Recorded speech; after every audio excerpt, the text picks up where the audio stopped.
Best way to start, and it's in Life Mastery, it's in the book. I have a section on how to write your mission statement, and it does really help if you have somebody to help you, but you could do it this way. I had to do it on my own. But you figure out what your gifts are. I have my clients make a long list of their gifts and talents and abilities and passions, and then narrow it down to 2 or 3.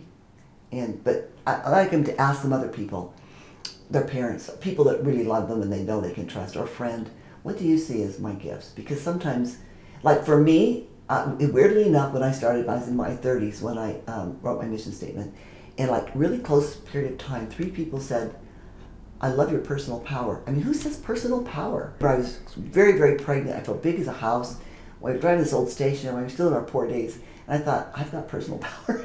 But I had to own it, right? Because 3 people tell you, you probably have it, and I think I do. I don't go around feeling I've got a lot of personal power, but I've had enough feedback. So it's good to get feedback from other people and then let it in. So figure out what your, so I made my mission statement, of course. I want to use my personal power to make a difference. So figure out what your gifts are and then decide what you want to do in the world.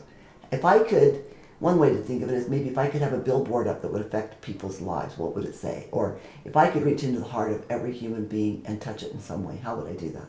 So figure out what you most want to do that way, and then just figure out a verb that branches it, like inspire, teach, motivate, lead, guide, whatever, some kind of a verb that connects the two. So in other words, I use my knowledge, my wisdom, my personal power to inspire, those are my gifts, to inspire others to live with purpose and passion and faith.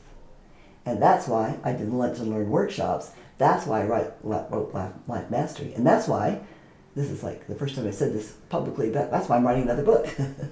So because I want to help people do those things, it's part of my mission. And one of the parts about having a mission is, like if I go to the grocery store and I'm having this really bad day and I'm tired and I want to just go home and I just don't want to talk to anybody and I just don't want to talk to the cashier, but they're having a bad day too. And I have a mission, right? And so then I suck it up and I'd be friendly and say something nice and thank you for being so quick. I was tired today and you were so efficient. You say something nice because I'm on a mission. Or back when I started Fitmania, and then also when I wrote the book, same thing. What should I do now? I can just be retired. My dad said once, why don't you just drive your sports car around and play with your grandkids? Well, I have a mission. I can't do that. So that's why I started Fitmania. That's why I wrote Life Mastery.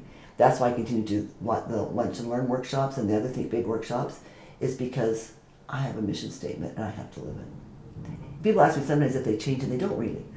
You apply it, maybe when I'm raising kids it looks like this. When I have this business that looks like this. When I'm at the grocery store it looks like this, but it's always basically the same mission.